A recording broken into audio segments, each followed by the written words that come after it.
August સુધી રાજ્યમાં એટલે કે ગુજરાતમાં સિઝનનો સરેરાશ 70% વરસાદ પડ્યો છે. દક્ષિણ ગુજરાતમાં સૌથી વધુ 96.28% વરસાદ નોંધાયો છે. ગુજરાતના 35 તાલુકામાં સિઝનનો કુલ 40 ઇંચથી વધુ વરસાદ છે. 80 તાલુકાઓમાં 20થી 40 ઇંચ, જ્યારે 117 તાલુકાઓમાં 10થી 20 ઇંચ વરસાદ છે. રાજ્યના 26 તાલુકાઓમાં 5થી 10 ઇંચ વરસાદ અને 10 તાલુકામાં સરેરાશ 5 ઇંચથી ઓછો વરસાદ છે.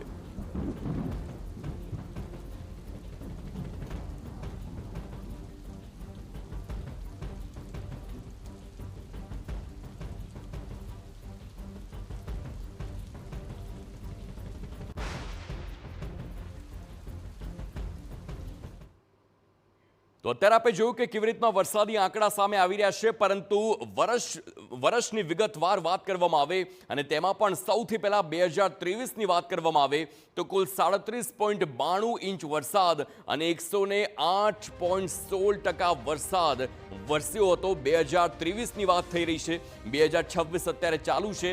વર્ષ 2023 પછી 2024ની વાત કરીએ, કુલ 50.56 ઇંચ વરસાદ 2024માં અને 143.14% વરસાદ 2024માં છે. ફરી એકવાર જણાવીએ છીએ, 50.56 ઇંચ વરસાદ અને 143.14% વરસાદ છે.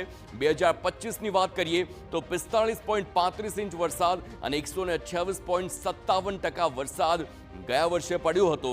અને 2026 એટલે કે અત્યારની વાત કરીએ તો અત્યાર સુધીમાં સરેરાશ 70% જેટલો વરસાદ અત્યાર સુધી વરસી ચૂક્યો છે. આ મોટી માહિતી છે અને આવનારા સમયમાં હજુ કેટલો વરસાદ પડશે તેની પર સૌ કોઈની નજર રહેશે. પરંતુ અત્યાર સુધી સરેરાશ આખા ગુજરાતની વાત કરીએ તો 25.36% વરસાદ અને ઓગસ્ટ મહિનાની શરૂઆત સુધીમાં 70% જેટલો વરસાદ નોંધાયેલો છે.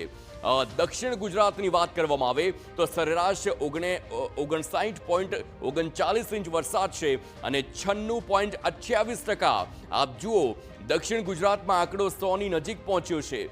મધ્ય ગુજરાતની વાત કરવામાં આવે તો સરેરાશ 21.70%થી વધારે વરસાદ છે અને અત્યાર સુધીમાં 66.46% વરસાદ મધ્ય ગુજરાતમાં વરસ્યો છે. જ્યારે સૌરાષ્ટ્રની વાત કરીએ તો ઘણો ઓછો, કારણ કે 16.63 ઇંચ જ વરસાદ સૌરાષ્ટ્રમાં પડ્યો અને એની સામે ટકાવારીની વાત કરીએ તો 54.54% વરસાદ અત્યારે સૌરાષ્ટ્રમાં અત્યાર સુધીનો વરસી ગયો છે અને તેના સીધા આંકડા આપ જોઈ રહ્યા છો.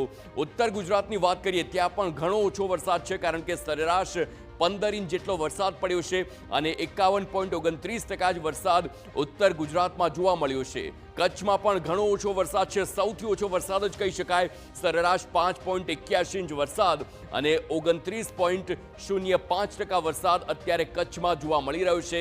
આ સીધા આંકડા ઝોન વાઇઝ ગુજરાતના આપની સ્ક્રીન પર છે કે ક્યાં કેટલો વરસાદ, અને સાથે જ વર્ષ વાઇઝ પણ વરસાદ જોયો અને હવે ઝોન વાઇઝ પણ આ વર્ષે કેટલો વરસાદ પડ્યો છે તે પણ આપે જોયું છે.